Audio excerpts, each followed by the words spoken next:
Bom dia, é com grande alegria que quero dizer a nossa alegria de estarmos juntos para vivermos esse momento de Lexio Divina. Dia 16 de dezembro, esta quarta-feira, dia também dedicado a São José, nesse grande ano de São José. O Papa dedica todo esse ano a São José e nós queremos de forma muito particular celebrar em todas as nossas casas essa missa votiva a São José, dando-lhe graças por todas as maravilhas que nós temos tocado na sua providência espiritual e material em nossas vidas. Criamos hoje o grupo dos Amigos do Carmo, estou aqui ainda no Carmo para esse belíssimo complexo e precisamos da ajuda de todos para ajudar a restaurar esse belíssimo patrimônio histórico, cultural e também espiritual. 1626, a primeira construção da primeira igreja nessa capitania do Grão-Pará, e tantos anos, tantos séculos de história, de evangelização, de formação, de bem feito à sociedade. E queremos agora, a comunidade Semente do Verbo, dar continuidade a esse belíssimo trabalho que foi feito pela igreja ao longo dos séculos. E contamos com a sua ajuda. Então, já nessa Lexio, você vai poder ter acesso a esse link dos Amigos do Carmo. Participe conosco, entre, e aí poderemos dar todas as notícias sobre aquilo que vai se podendo fazer a nível da evangelização, mas também aquilo que nós contamos com a sua ajuda muito concreta para nos ajudar a restaurar esse belíssimo patrimônio. Uma lata de tinta, ajudas, vir trabalhar conosco, tudo isso é possível para vivermos juntos a palavra que Jesus disse a São Francisco através dessa cruz de São Damião. Francisco, vai e reconstrói a minha igreja. A reconstrução da igreja passa também pelas estruturas físicas e depois pelas estruturas espirituais das almas, de todas as idades, dos bebezinhos aos mais velhos. Nós temos formação, programas, retiros, festivais preparados para toda a família. E hoje a Lexio Divina vai nos fazer mergulhar de novo no profeta Isaías. O profeta Isaías tem nos acompanhado ao longo dessas semanas. Então você pode abrir a tua Bíblia em Isaías 45, 6 a 8, 18 a 25.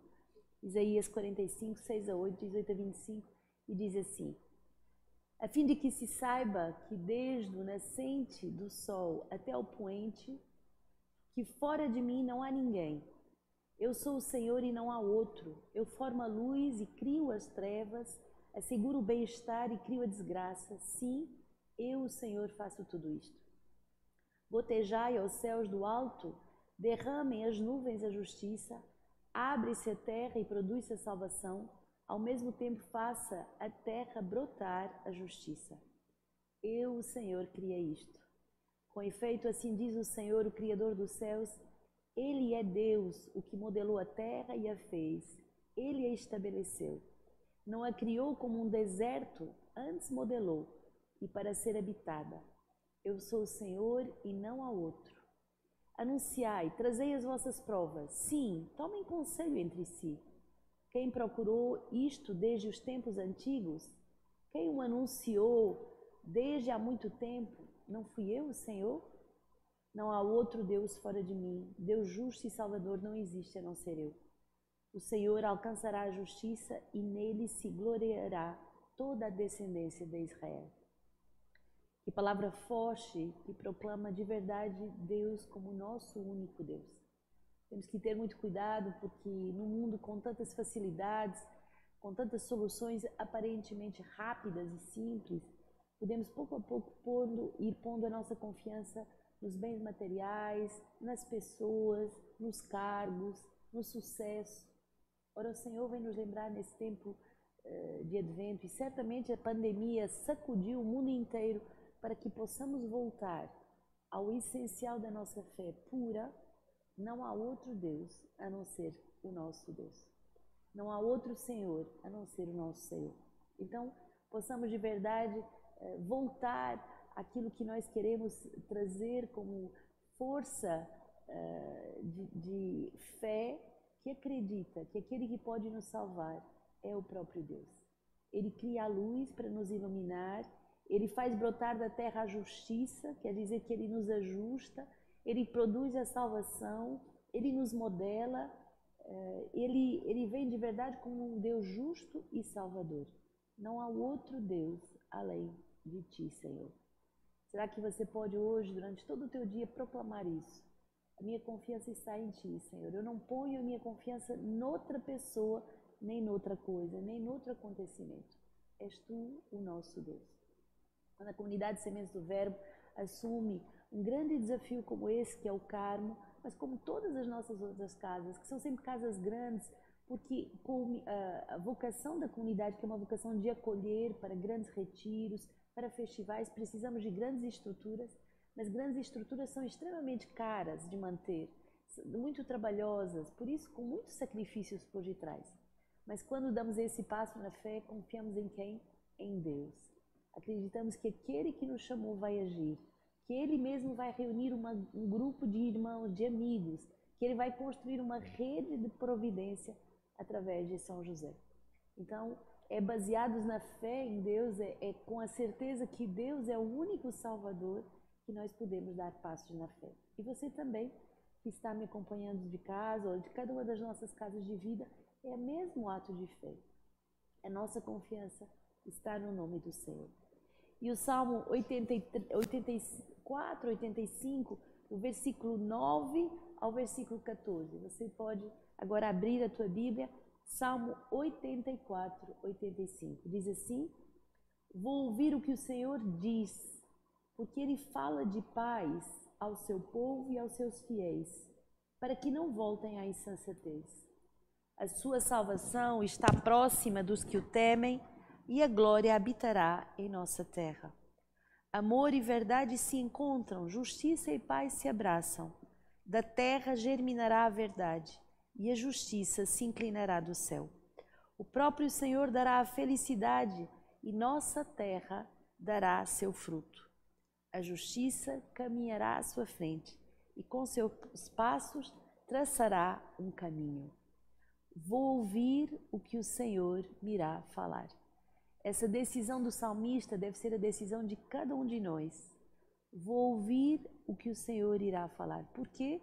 Porque Ele traz caminhos de paz. Quando vivemos grandes tribulações, grandes agitações, quando saímos da rota, devemos ter a coragem de parar e ouvir aquilo que o Senhor vai falar. E aí vamos fazer a experiência que justiça e verdade, que amor e verdade se encontram, que justiça e paz se abraçam. Quer dizer que Deus vem fazer uma obra de integração, de reunificação interior, e que vem dar a paz, o amor, a verdade e a justiça. O Senhor vem para nos falar e comunicar a sua própria vida. Por isso, viver Alexio diariamente não é uma perca de tempo, é verdadeiramente escolher um caminho de felicidade, um caminho em que pomos o Senhor em primeiro lugar, para que Ele nos indique o caminho a seguir. Hoje o Evangelho nos é dado em Lucas 7. Você pode abrir a tua palavra. Lucas é o evangelista da misericórdia, é o evangelista da alegria. Então, podemos escutar todas as obras de misericórdia que Jesus fez passando no meio de nós. Lucas 7, 19 a 23. Enviou-os ao Senhor perguntando: és tu aquele que hás de vir? Ou devemos esperar um outro? Os homens, chegando junto dele, disseram: João Batista nos mandou perguntar: és aquele que hás de vir ou devemos esperar um outro? Nesse momento, ele curou a muitos de doenças, de enfermidades, de espíritos malignos e restituiu a vista a muitos cegos. Então lhes respondeu: ide contar a João o que estás vendo e ouvindo. Os cegos recuperam a vista, os coxos andam, os leprosos são purificados, os surdos ouvem, os mortos ressuscitam, e aos pobres é anunciado o Evangelho. Feliz aquele que não ficar escandalizado por causa de mim. Palavra da salvação. De fato, Jesus passa no meio de nós fazendo o bem.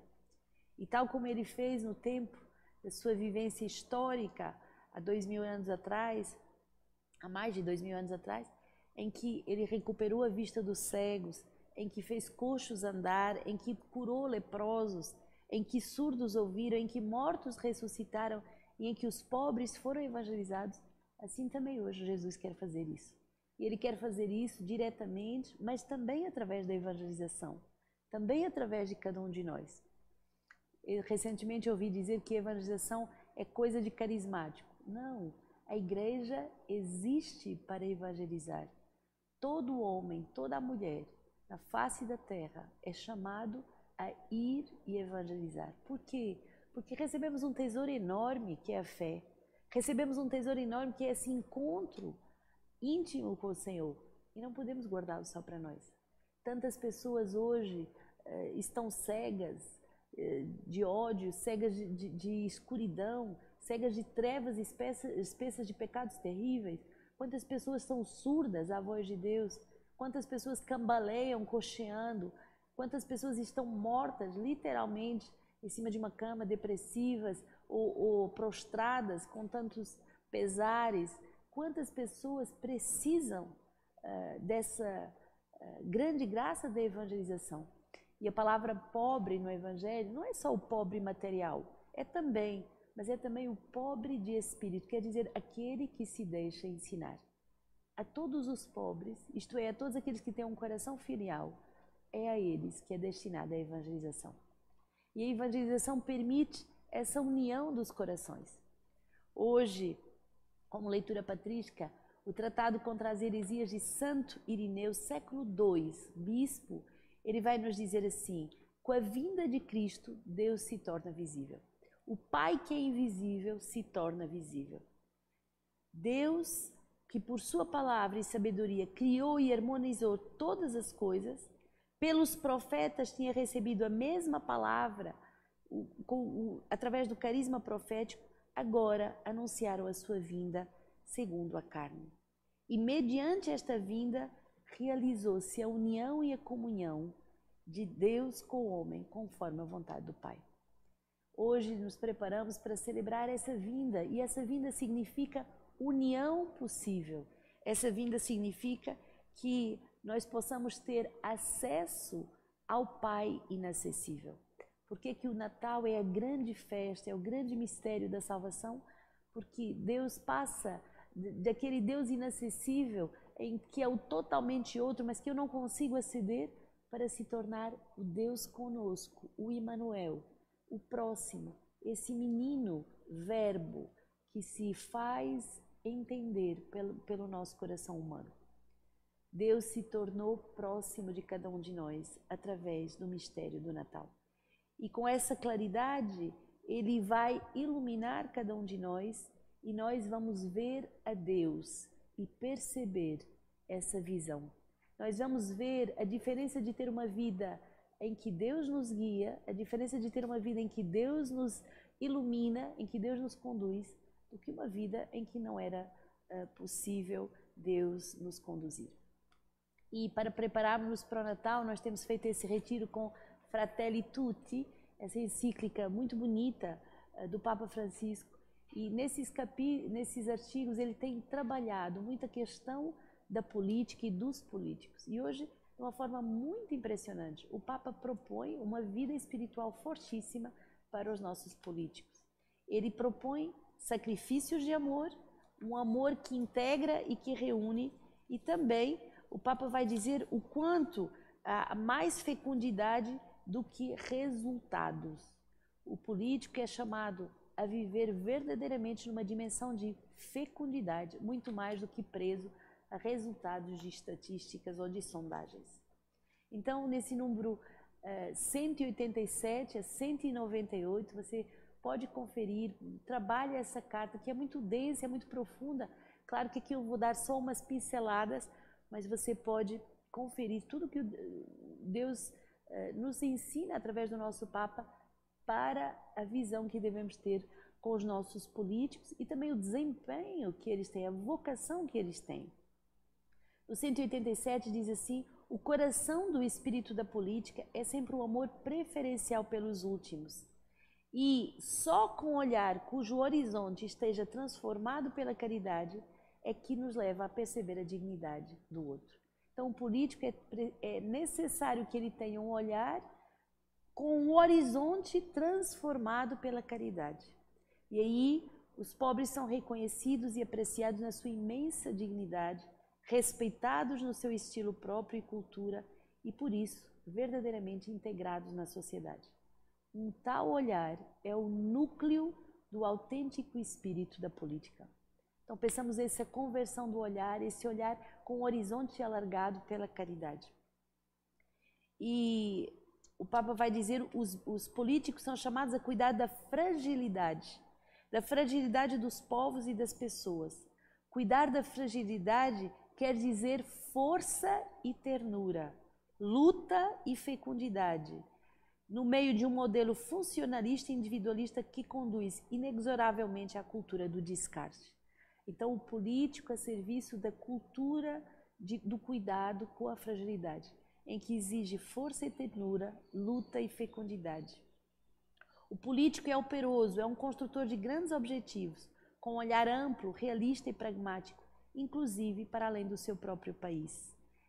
O político aproveita de forma inteligente os grandes recursos do desenvolvimento tecnológico e ele deve estar de verdade ao cuidado das pessoas. E aí o Papa vai falar do problema da fome, do tráfico, das ideologias, dos serviços de saúde. E aí, no número 190, o Papa nos diz assim: a política só se vive com renúncias e paciência. Ela se expressa através da abertura a todos, sabendo escutar o ponto de vista dos outros e facilitando um espaço para todos. É um intercâmbio de dons e um favor a favor do bem comum. A política é um intercâmbio de dons a favor do bem comum. O Papa nos exorta, não nos resignemos a viver fechados num fragmento da realidade. Não nos resignemos a viver fechados num fragmento da realidade. E depois, alerta que cada político é também um ser humano. É chamado a viver o amor nas suas relações interpessoais com as pessoas que estão à sua volta. O Papa diz também que na política há sim lugar para amar e para a ternura. E é um movimento que brota do coração e chega aos olhos, aos ouvidos e às mãos. A ternura é o caminho que percorrem os homens e mulheres mais corajosos e fortes. Políticos com ternura, políticos capazes de viver essa grande força do amor. Viver independentemente da aparência, viver a nossa dedicação plena, ser maravilhosamente fiel a Deus, é aquilo que nós somos chamados a viver na vida política. A política é mais nobre do que a aparência, do que o marketing, do que as formas de maquilhagem mediática. E o político não deve no fim da sua carreira perguntar quanto eu tive de estatística, mas deve perguntar quanto amor coloquei no meu trabalho, em que fiz progredir o povo, que marcas deixei na vida e da sociedade, que laços reais construí, que forças positivas desencadeei, quanta paz social semeei, o que produzi no lugar em que me foi confiado. Aproximar-se, expressar-se, ouvir-se, olhar-se, conhecer-se, esforçar-se, tudo isso resume o verbo dialogar. E o diálogo perseverante e corajoso não faz notícia como as desavenças e os conflitos. Contudo, de forma discreta, mas muito mais do que possamos notar, ajuda o mundo a viver melhor. Então, o político, como esse homem do bem comum, esse homem do diálogo, esse homem da ternura a serviço da paz. Rezemos então em todo nosso dia, também através dos políticos, também por eles, sabendo que eles são pessoas humanas e que precisam do nosso amor, da nossa oração, do nosso respeito. E tudo isso que dissemos para o político podemos aplicar a cada um de nós, sermos capazes de construir um mundo melhor. Que Deus nos abençoe e nos guarde ao longo de todo esse dia dedicado a São José.